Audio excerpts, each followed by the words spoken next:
Do you know what happens to SpongeBob when he's out of the water? His whole body becomes very dry and fragile. At first, SpongeBob didn't know what he looked like when he was dehydrated. That is, until he visited Sandy's house for the first time. That day, SpongeBob was catching jellyfish. Suddenly, a pitiful sound came from the distance. SpongeBob immediately stopped playing and rushed over. He saw a squirrel fighting a giant oyster. At this point, SpongeBob didn't know who Sandy was. He pulled out his animal encyclopedia and realized that Sandy was a squirrel. Sandy smashed the oyster into the mud at the bottom of the sea. However, just as she was about to leave, the oyster broke free and swallowed Sandy whole. Seeing this, SpongeBob rushed over to help.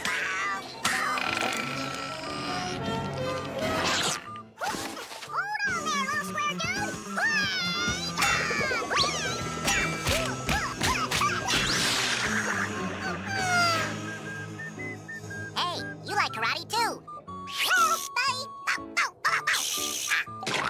So, what's your name? Sandy. Unexpectedly, both of them loved karate. Sandy struck a nearby rock with a powerful kick. The hard boulder instantly shattered into countless pieces. Not to be outdone, SpongeBob began showing off his own special moves. Sandy was deeply charmed by SpongeBob's kindness and humor, so she invited SpongeBob over for afternoon tea. SpongeBob accepted her invitation. Back home, SpongeBob quickly told Patrick Star what had happened. Then Patrick Star and SpongeBob went together to the glass treehouse.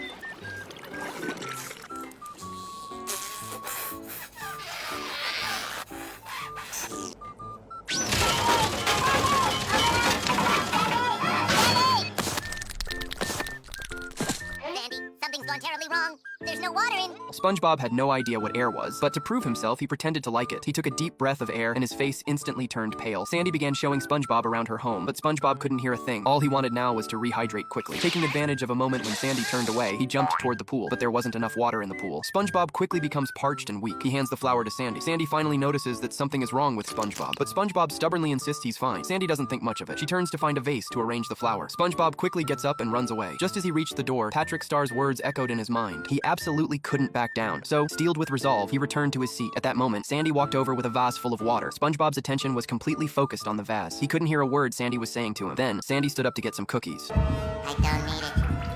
I don't need it. I don't need it. I don't need it.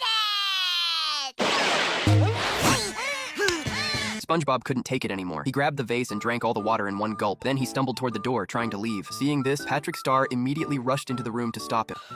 I won't let you blow this.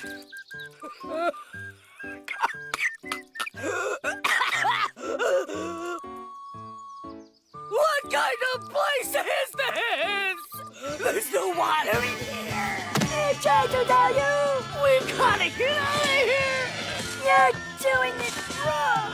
When Sandy brought the cookies over, Patrick Star and SpongeBob were already dehydrated and shriveled up. Sandy quickly took out a helmet to pour water into them. After putting on the water helmets, SpongeBob and Patrick Star finally regained their energy. Sandy brought out some tea to serve them, but SpongeBob and Patrick Star couldn't drink it while wearing their helmets. Seeing this, Sandy put the tea bags directly into their helmets. The two were finally able to drink the tea.